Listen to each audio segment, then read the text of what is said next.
Hello YouTube, it's Ryan here with Hobbies Man once again, and today we're going to be doing another comic book review. Today we're going to be looking at Money Shop Volume 1, written by Tom Seeley and Sarah Betty, and drawn by Rebecca Isaacs, and with inks by Michael Russell, I think. Yeah, I think that's what it says.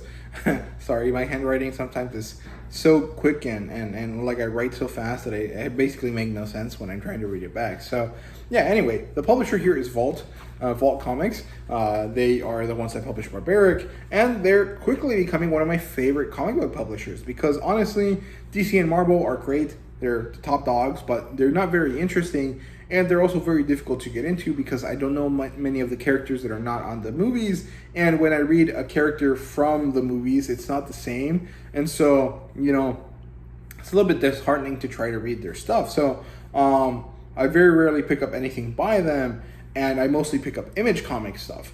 However, Image has way too many things, and a lot of them don't interest me, but Vault is really hitting for me a lot lately, and really I recommend you guys check them out if you're trying to get into comic books, because they're a very good publisher with a lot of good stories. So yeah, the demographic for this is adult. This is a erotic type of comedy, so definitely don't check this out if you're a teenager. It's not really gonna be good for you, I guess.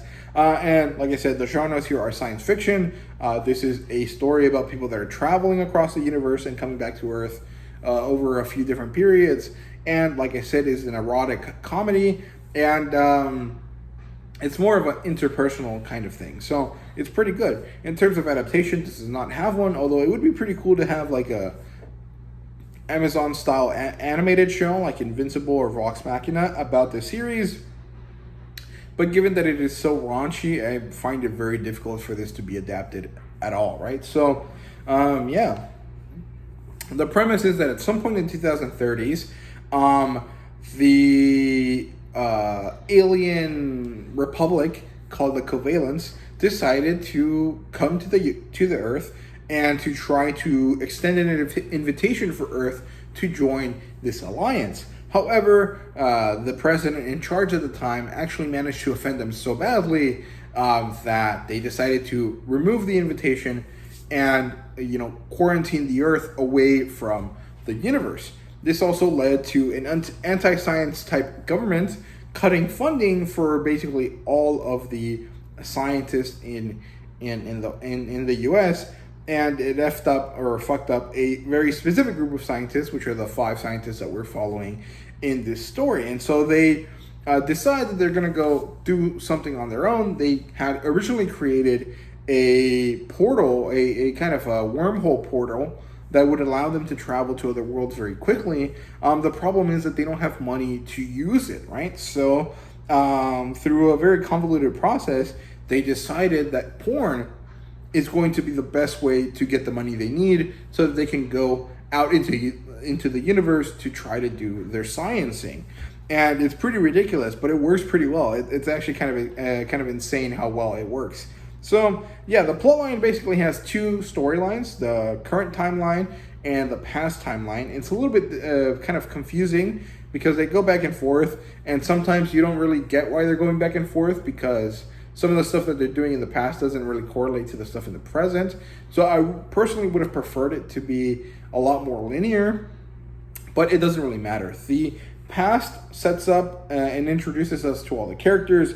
It develops a relationship of the characters, which are pretty antagonistic initially. They don't really like each other. They're just kind of stuck in the same lab because it's the only place they can work kind of relatively freely. And then the current timeline, which is a Fish Planet storyline. They're in this place called Dry Reef, and they arrive, they search for this guy called the Sex Guru, who has the ability to orgasm in such a way that he can actually create energy out of it. And they want this because they want to be able to be self-sufficient, and if they manage to make this, they don't actually have to go through with all of the porn kind of situation all over their scientific career. And it actually turns out that they can't find this guru, or this guru actually can't help them because there's this tyrant who has managed to remove the memory of the skill from his mind and uses it for their own nefarious purpose. And then they manage to do something to change that outcome, and they have the resolution of this part of the storyline. And overall, it was pretty enjoyable. I quite liked it. I thought it was really funny. And actually, even though it is an erotic comedy, most of the erotic bits are only there for flavoring. Like they're part of the plot line for sure, but if you kind of just faded to black for most of them, it wouldn't really change it much about the story at all, except for very specific parts. However, I personally think that it's pretty good that this is actually in your face about it, because they're actually pretty good at like promoting like a lot of safe sex kind of ideas, and also kind of are very clear about everything being consensual. So I think it's a pretty good way to kind of like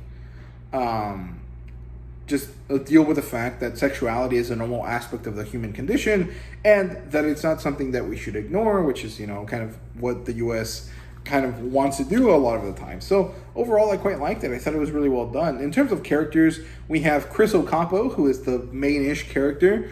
She is a physicist of some sort. There's Brie Wander, who is some sort of what's it called? Like biologist, I think. There's Annie Leong, who is endocrinologist. I think she deals with diseases. I can't remember what the proper terminology for that is. There's Omar Steinberg, who I think is also a type of physicist, and Doug Chalk, who is the annoying like braggart character, but he also is a very good character in his own right, and he's a botanist. And then there's Grandier, who is the tyrant of Dry Reef, and the guru guy, I can't remember his name, but he's a pretty funny character. His design is pretty hilarious. And then in terms of world building, we get the time period, which is the 2030s. We get to see that there's a big tech upgrade for humanity. However, there's a problem with the current U.S. president, who is kind of a some sort of Trumpian kind of character. But he is called Luke Kirk, and I think we don't learn this until Volume 2, which I've already read, but he's basically this kind of Trumpian asshat, right? And so he causes problems for the government and for the world, because they get this invitation to be part of this republic of alien systems removed, right? And he also bans scientific development. And in terms of the other planets, we really only visit one, which is Dry Reef. This is this fish planet where everyone is mostly cetacean based, so they're kind of whale people. And this planet has become dry, and water is very deeply beneath the surface, because there was this kind of explosion or something happened, and the whole planet was covered in volcanic ash. It eventually turned to rock over a long time, and so these people evolved, but it's pretty difficult to get any water out of the world, and it's pretty interesting. And then we have this thing called the Podna Migra, which is this kind of second self technique, which is basically a tantric type of technique, and it's pretty fun. It's pretty ridiculous, but it works. It's really odd how this wacky ass plotline actually manages to work, but it's pretty good. Overall, I liked it. In terms of the artwork, it's pretty good. I enjoy it. It's not my favorite by any means, but it works, and it's passingly good. Honestly, sometimes while reading this, I would have really liked it for the story to actually be drawn by Japanese style artists who would be a lot better at creating buxom characters, because I don't really dislike any of the character designs, but just like Western comic books don't really, or like current Western comic book style artwork just doesn't really work for me the same way manga does, and I feel like I would have enjoyed it a lot more in a manga style. But overall, it doesn't really matter. For what it was, it worked well, and I quite liked it overall.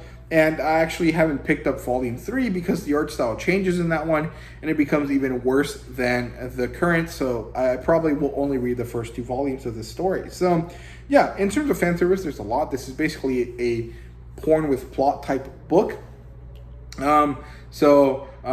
Be aware of that. This is not for kids at all. And in terms of a rating, this is a 4 out of 5. I actually found it to be really enjoyable. There was a lot of serious storytelling, even with the crazy plot line and the crazy premise. And there was a lot of sexual content on the side as well. So it kind of managed to do everything very well. It's really well done. I actually quite liked it, and I think Vault did a great job with getting this published. So yeah, overall, there you go. So yeah, thank you guys very much for watching. I hope you guys enjoyed the video. If you did, please like, subscribe, and comment down below. Let me know what you thought, and see you guys later.